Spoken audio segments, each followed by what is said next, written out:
Hey you all, hope you guys are doing well. Thank you for tuning in to the second video of my new series. And this is the series in which I cover the process of getting an online master's in computer science from Georgia Tech.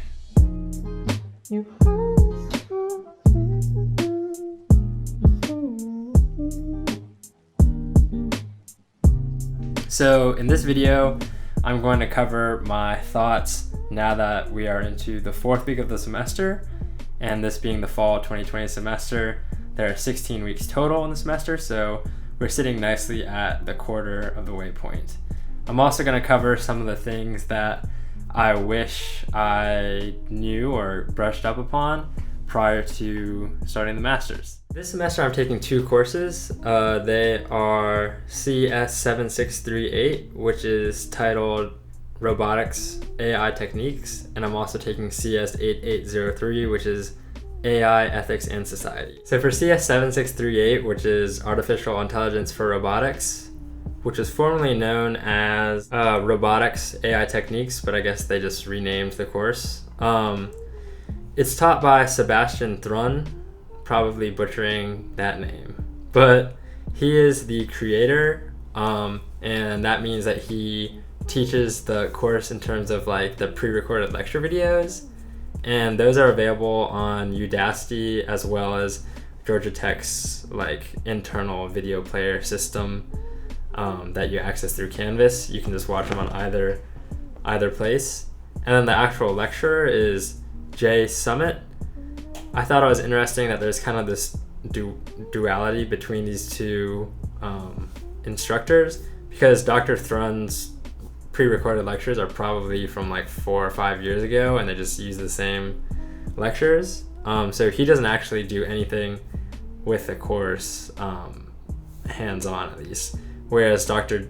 J. Summit is the actual like professor of the class. He doesn't do the pre-recorded lecture videos, but he does hold office hours and handles the logistics of the class. So thus far, 4 weeks into the class, CS 7638 has mostly just consisted of doing problem sets and this one project. The problem sets covered histogram filters, and the second one was about a Kalman filter. And then the first project was titled like Asteroids Project, and that was basically just an extension of Kalman filters further. The problem sets are pretty short and the answers can be found online, so those are definitely just for your learning, whereas the project was relatively involved and took me probably around 10 hours. The project was based on the premise of an asteroid world where asteroids are flying around, and you use a Kalman filter to estimate the location of those asteroids based on a series of measurements that your sensors take in. And I found it to be pretty interesting, honestly.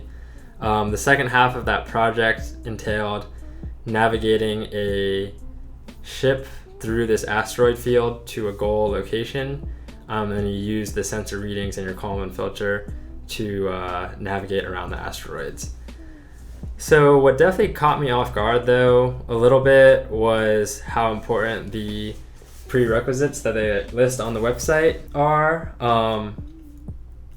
They definitely weren't kidding. In undergraduate, I felt like lots of times they said they had required prerequisites, and then even if you didn't do that well on the prerequisites, you'd be fine for the class. The prerequisites for this class here are: do you have programming experience in Python? I thought, if you didn't have experience in Python, it would have been fine. The programming was not insane or anything. The second one is, do you have a strong understanding of linear algebra, undergraduate level? And this is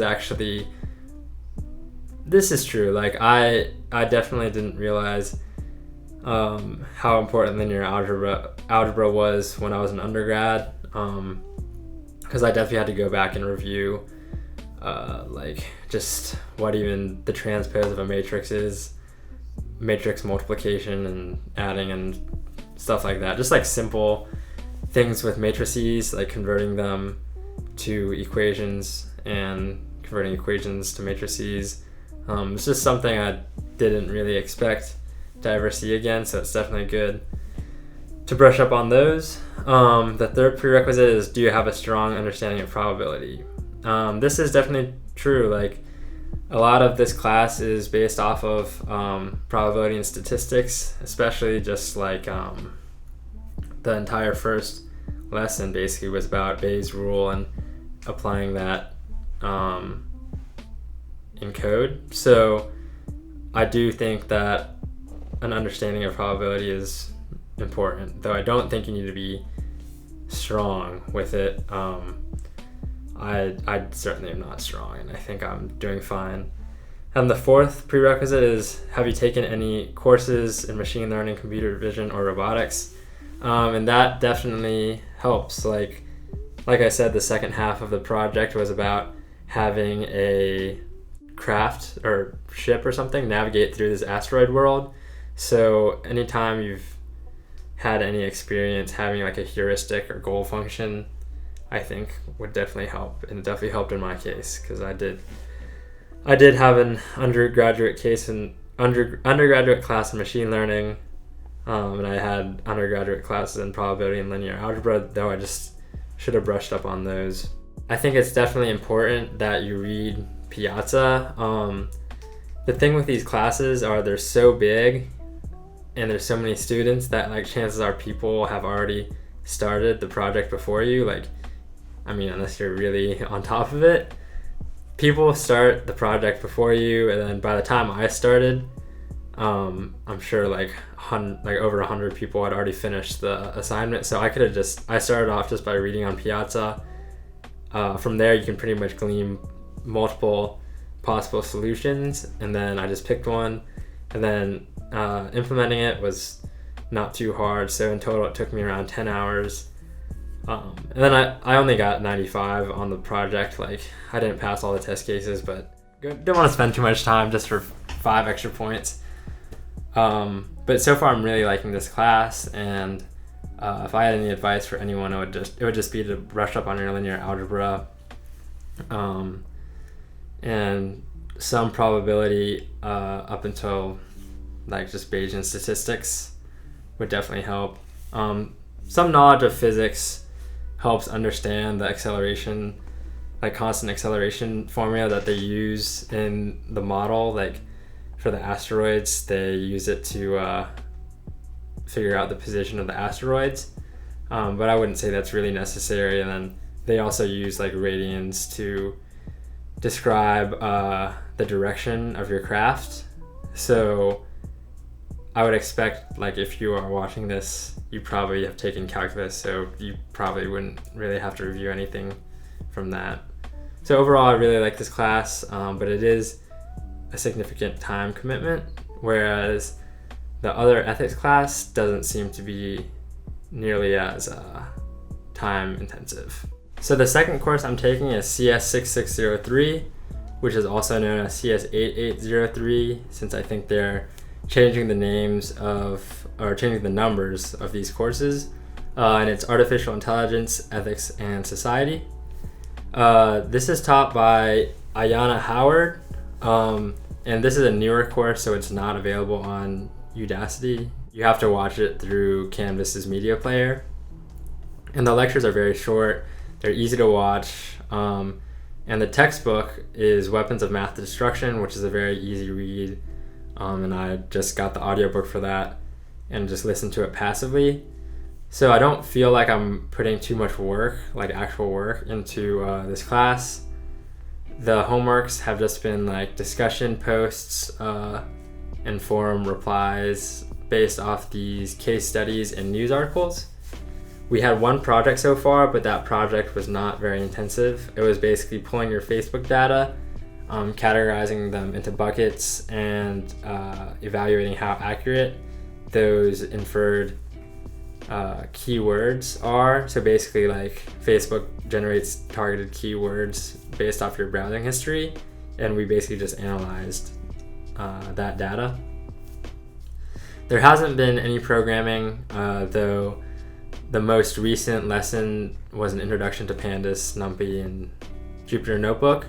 So I think moving forward, we'll start doing some actual programming, and applying the basic AI/ML techniques that they tout on the syllabus.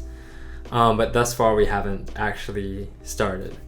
And I think that's just the way this course is organized. It seems like Module 1 is just an introduction to the impact of AI, and that's where we're at now. And Modules 2 through 4 are more about the applications. So that's really about it for this Artificial Intelligence Ethics and Society class. It's a really light class.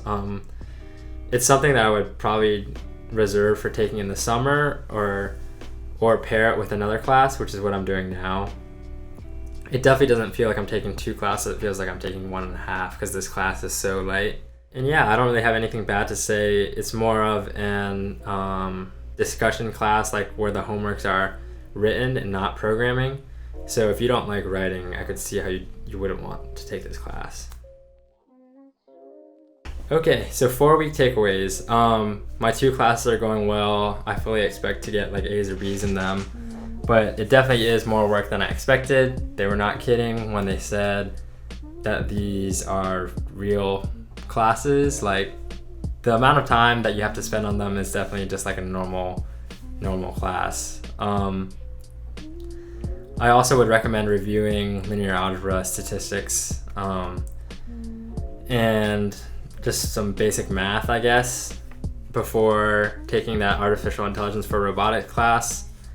And for the ethics class, you don't really need any knowledge. Like, it seems like if you have any knowledge of Python and maybe like data science tools like pandas, it would help, but it doesn't seem like it would be required.